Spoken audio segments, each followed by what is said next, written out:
మన మంచి బోధకుడైన యేసుక్రీస్తు ప్రభు నామంలో మీ అందరికీ నా హృదయపూర్వక వందనాలు. ఈరోజు మన ధ్యానం మత్తయి సువార్త 10వ అధ్యాయం 24 నుంచి 33 వచనాల వరకు. 24, 25 వచనాలలో శిష్యుడు బోధకుని కంటే అధికుడు కాడు, శిష్యుడు తన బోధకుని వలన, దాసుడు తన యజమానుని వలన ఉండినా చాలును. ఇంటి యజమానికి బయల్జబుల్ అని పేరు పెట్టిన ఎడల ఆయన ఇంటి వారికి మరి నిశ్చయముగా ఆ పేరు పెట్టుదురు కదా అని శిష్యులతో యేసుప్రభు అంటున్నారు. ఈ మాట చెప్తున్నప్పుడు ఆయన మనతో మనం ఆయనలాగా ఉంటే చాలు అని చెప్తూ ఉన్నారు. ఆయనకు మించి బ్రతకాల్సిన అవసరం లేదు. ఆయన చెప్పని మాటలను చెప్పడం, ఆయన చేయని పనులు చేయడం, ఇలాంటివన్నీ చేయొద్దని మనల్ని హెచ్చరిస్తూ ఉన్నారు. అలా చేసేవారు ఏమంటారంటే, యేసుప్రభువే అన్నారు కదా, మీరు నాకంటే గొప్ప కార్యాలు చేస్తారని అని యోహాను సువార్తలోని 14వ అధ్యాయం 12వ వచనంలోని వాక్యాన్ని తీసుకొని సమర్థించుకుంటూ ఉంటారు. నిజానికి ఇక్కడ గొప్ప అనే పదానికి గ్రీక్లో మెగాలోస్ అనే పదం వాడబడింది. అంటే దాని అర్థం ఏంటంటే సంఖ్యలో ఎక్కువే కానీ గుణంలో ఎక్కువ కాదు. కాబట్టి ఆయన చేసిన వాటికన్నా వేరుగా మనం చెయ్యం, ఆయన చేసిన వాటినే ఎక్కువగా చేయగలం అనే అర్థం ఇక్కడ మనకు వస్తుంది. కాబట్టి మనం అర్థం చేసుకోవాలి, ఆయన చేసిన వాటికన్నా నంబర్లో ఎక్కువ అవుతుంది కానీ నేచర్లో కాదు అనేది తెలుసుకోవాలి. ఎవరు యేసుప్రభు కంటే పరిశుద్ధంగా ఉండలేరు. పరిశుద్ధంగా అంటే మనందరికీ తెలుసు కదా, ఒక నిర్దిష్టమైన పని కోసం ప్రత్యేకించబడటం. అలా ఎవ్వరు కూడా యేసుప్రభు కంటే పరిశుద్ధులు కారు, ఆయన మహిమ కన్నా అధిక మహిమతో ఉండలేరు. అలా ఉండడానికి ఎవరైనా ప్రయత్నించినా, అలా ఎవరైనా చేసినా అలాంటి వారి దగ్గర నుండి మనం దూరంగా పారిపోవాలి. ఎందుకంటే వారు క్రీస్తు విరోధులుగా పనిచేస్తున్నారు కాబట్టి. కానీ అసలు దేవుని స్వరూపం పరిశుద్ధాత్మ ద్వారా మనలో ఏర్పడకపోతే మనం ఆయనలాగా పని చేయలేం కూడా. దేవుడేమి వెర్రివాడు కాడు, క్రీస్తు స్వరూపం మనలో ఏర్పడకుండానే మనల్ని ఆయనలాగా వాడుకోవడానికి. మీరెవరినైనా ఇలా చూస్తే వారు అబద్ధ సేవకులని వెంటనే గుర్తించాలి. అలాంటి వారు మన ప్రభు చెప్పని వాటిని చెప్తూ వాటినే గొప్ప అస్త్రాలుగా వాడుతూ ఉంటారు వాళ్ళ బోధల్లో. ఉదాహరణకు, దేవుడు ఈ ఏడాది నిన్ను కోటీసుడిగా చేస్తాడు, అలాంటి మాటలు చెప్తూ ఉంటారు. ఇలాంటివేవి మన యేసుప్రభు యొక్క ప్రసంగాల్లో కానీ ఆయన జీవితంలో కానీ అస్సలు లేవు. యేసుప్రభు చేయని పనులు చేయడానికి ప్రయత్నిస్తూ ఉంటారు. ఆయన రక్షణకి అవసరమై చేసిన అద్భుతాల్లా కాకుండా పబ్లిసిటీ కోసం అద్భుతాలపై దృష్టి పెడుతూ ఉంటారు ఇలాంటి వ్యక్తులు. మార్కు సువార్త 1వ అధ్యాయం 44వ వచనంలో యేసుప్రభు అంటారు, ఒకరిని స్వస్థపరిచిన తర్వాత నువ్వెవ్వరికీ చెప్పొద్దు అని. కానీ నేటి సేవకులు తమ అద్భుతాలను ప్రచురపరచడానికి సోషల్ మీడియాను విరివిగా వాడుతూ ఉంటారు. ఆయన శిష్యులందరూ అంటే అపోస్తులు సాధారణ మనుషులే, కానీ క్రీస్తు స్వభావం వారు కలిగి ఉన్నందున అది అనేకులను మారుమనసులోకి నడిపించింది. దేవుని స్వరూపాన్ని పొందుకోకుండా మనం మినిస్ట్రీ అభివృద్ధి చేయాలని ప్రయత్నించటం చాలా అపాయకరం. యేసుక్రీస్తు స్వభావాన్ని వదిలేసి ఆయన శక్తిని మాత్రమే అనుకరించాలని ప్రయత్నం చేస్తే అది మన పిచ్చితనమే. అలాంటి వారే సాతానుకు కావాలి. వారిని ఉపయోగించుకుని దేవుని నామాన్ని ఎంతో అవమానపరుస్తాడు. కాబట్టి జాగ్రత్త. దేవుని మనస్సు కలిగి ఉంటే సాతాను చేతిలో పడకుండా ఉండగలం, నిత్య జీవాన్ని పొందుకోగలం. ఈ వచనాలలో ప్రభువు ఇంకొక విషయం కూడా చెప్పారు. ఇంటి యజమానికి ఏ పేరైతే ఉంటుందో ఇంటి వారికి కూడా అదే పేరు ఉంటుంది అని. కాబట్టి యేసుప్రభు కన్నా మంచి పేరు సంపాదిద్దామని ప్రయత్నం మనం చేయక్కర్లేదు. తర్వాత 26, 27 వచనాల్లో, కాబట్టి మీరు వారికి భయపడకుడని, మరుగైనదేది బయలుపరచబడకపోదు, రహస్యమైనదేది తెలియబడకపోదు. చీకట్లో నేను మీతో చెప్పినది మీరు వెలుగులో చెప్పండి, చెవిలో మీకు చెప్పబడింది మేడల మీద ప్రకటించండి అనే వాక్యాన్ని మనం అక్కడ చదువుతున్నాం. అంటే దేవుడు అన్ని విషయాలను తన సమయానికి అనుగుణంగా వెలుగులోనికి తెస్తారు అన్న సంగతి మనకు అర్థమవుతుంది. మనకిప్పుడు కనిపించకపోవచ్చు, వాటన్నిటినీ ఆయన సమయంలో ఆయన వెలుగులోనికి తీసుకొస్తారు. అయితే మన జీవితంలో ఇది జరగాలి అని అంటే మనము మొరపెట్టాలి. ఈ విషయాన్ని ఇర్మియా 33వ అధ్యాయం 3వ వచనంలో ఇర్మియా ప్రవచిస్తూ ఉన్నాడు. ఏమనంటే, మొరపెట్టుము, నేను నీకు ఉత్తరం ఇస్తాను, నీవు గ్రహింపలేని గొప్ప సంగతులు నీకు తెలియచేస్తానని అక్కడ ప్రభు అన్నట్లుగా ప్రభు మాటను ఇర్మియా ద్వారా ప్రకటిస్తూ ఉన్నారు. ప్రార్థన చేసేటప్పుడు రహస్యమందున తండ్రికి మొరపెడితే రహస్యమందు చూచి నీ తండ్రి ఉత్తరమిస్తారని యేసుప్రభువే కొండ మీద ప్రసంగంలో ఆయన చెప్తూ ఉన్నారు. కాబట్టి మన చెవిలో సంగతులు చెప్పబడాలి అని అంటే మనం ఒంటరిగా దేవునితో సమయం గడిపినప్పుడు మాత్రమే సాధ్యమవుతుంది. మనం ఎవరికి భయపడకుండా మనం చేయాల్సింది ఏంటంటే ప్రార్థన.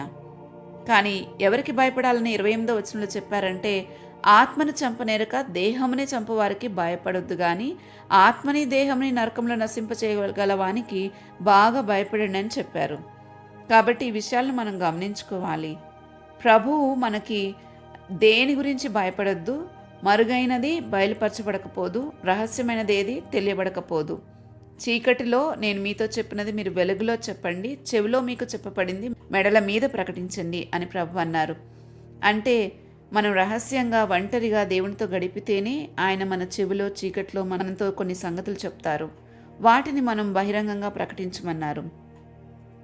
ఇంకా మన దేహాన్ని చంపగల వారు ఉన్నప్పటికీ కూడా మన ఆత్మను నశింపచేయగల అధికారం ఒక్క దేవునికే ఉంది. కాబట్టి నరకంలో ఆత్మను కూడా నశింపచేయగల దేవునికి మాత్రమే నిజంగా భయపడాలి. ఎందుకంటే ఆత్మను మనకిచ్చినవాడు ఆయనే. ఎవరు నశించిపోవడం ఆయనకి ఇష్టం లేదు. మనం పాపులమై ఉండగానే మన కొరకు ఆయన చనిపోయారు. మన కొరకు చనిపోయేంతటి ప్రేమ ఆయనకు మనపై ఉంది. కాబట్టి పాపముతో చనిపోయిన స్థితిలో ఉన్న ఆత్మను తిరిగి బ్రతికించగలిగింది మన ప్రభువే. మన ఆత్మ యుగయుగాలు జీవించగలగటానికి, అది కూడా ఎంతో సౌఖ్యంగా జీవించడానికి ఆల్రెడీ ఏర్పాట్లు జరిగి ఉన్నాయి. కాబట్టి భయపడాల్సిన దేవునికి భయపడితే చాలు, మరెవ్వరికీ మనం భయపడనక్కర్లేదు. ఇంకా 29 నుండి 32 వచనాల్లో, ఒక్క కాసు కమ్మబడే 2 పిచ్చుకలు దేవుని సెలవలేక ఒక్కటైనా నేలరాలదు. అలాంటిది మీరు అనేకమైన పిచ్చుకల కంటే శ్రేష్ఠులు అని సామాన్యంగా ఆ వచనాన్ని మనం అక్కడ చదువుతున్నాం. మీ తల వెంట్రుకలన్నీ లెక్కింపబడి ఉన్నాయి, భయపడొద్దు అని ప్రభు అంటున్నారు. నాకు ఎంతో ప్రియమైన విషయం ఏంటంటే ఈ తల వెంట్రుకల గురించి. ఎవరివి ఎవ్వరూ లెక్క పెట్టలేరు, కానీ దేవుని దగ్గర వాటి లెక్కంతా, మనకు సంబంధించి మన తల వెంట్రుకల లెక్కంతా ఉంది అని చెప్తున్నారు. దేవునికి మన గురించి ఎంత శ్రద్ధ ఈ విషయం బట్టి మనకు అర్థమవుతుంది. ఈ వాక్యం గుర్తొచ్చినప్పుడల్లా నాకు చాలా ఆనందంగా, చాలా ధైర్యంగా ఉంటుంది. ఎందుకంటే మన తలలోని వెంట్రుకలు రాలిపోవడానికి చాలా కారణాలు ఉంటాయి. వాటిలో ఒకటి మానసికమైన ఒత్తిడి, హార్మోనల్ ఇంబ్యాలెన్సెస్, ఏజ్ అయిపోవడం, ఇంకా చాలా రకరకాల కారణాలు ఉంటాయి. మన ప్రభువు మనతో ఈ మాట చెప్పినప్పుడు ఏ కారణం చేత మన వెంట్రుకల లెక్క అటు ఇటు అవుతుందో ఆయన అన్నిటినీ చూస్తున్నాడన్న సంగతిని ఆయన చెప్పకనే చెప్తున్నారు. మన ప్రతి పరిస్థితిని ఆయన చూస్తున్నారని నాకు చాలా స్పష్టంగా అర్థమవుతుంది. దానికి కారణాలను కూడా చూస్తున్నారు. ఇలాంటి వాడు మన దేవుడైనందుకు మనం ఎంతటి ధన్యులమో కదా. మరి దేని గురించి ఇంక చింతించాల్సిన అవసరం మనకుంది? ఒకసారి ఆలోచించండి. ఇంకా 32, 33 వచనాల్లో, ఎవరైతే మనుషుల ఎదుట తనను ఒప్పుకోరో వారిని కూడా ప్రభువు పరలోకంలో నేను ఒప్పుకోనంటున్నారు. సామాన్యంగా చెప్పాలంటే యేసుప్రభు ఎవరో నాకు తెలియదన్నట్లుగా నేను ప్రవర్తించినా, నేను అలా బ్రతికినా, ఆయన కూడా నన్ను ఈమెవరో నాకు తెలియదంటారని చెప్తున్నారు.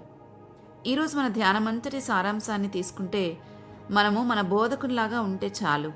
ఆయనకు మించి ఉండక్కర్లేదు. ఆయన చెప్పిందే మనం చెప్పాలి, ఆయన చేసిందే మనం చేయాలి.